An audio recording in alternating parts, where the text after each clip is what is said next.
A perilous journey to get here, Port Sudan is now one of the only ways out of the conflict. It's also the only place foreign soldiers are still arranging escape. No longer by air, here it's by sea. Thank you. Canada's Minister of Foreign Affairs, Mélanie Joly, visiting nearby Kenya, says Canadian troops are in Port Sudan too. We have a team right now of armed forces along with key diplomats that are there. If there is a safe way out, Mélanie Joly says the remaining 200 plus Canadians should leave. Concretely speaking, they could consider going to Port Sudan. But for most Sudanese, there's no escape. This hospital overrun with the injured, one of the few still operating, medicine all but gone.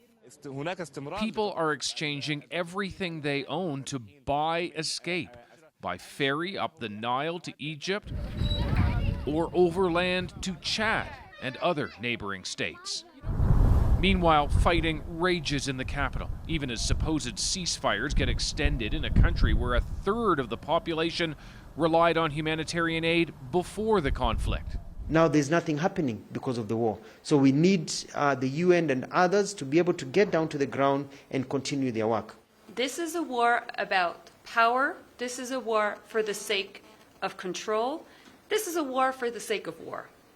So our goal is to make sure that we get to a ceasefire.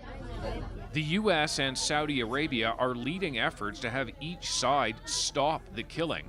There's now set to be a week-long ceasefire starting Thursday, but no truce has worked so far.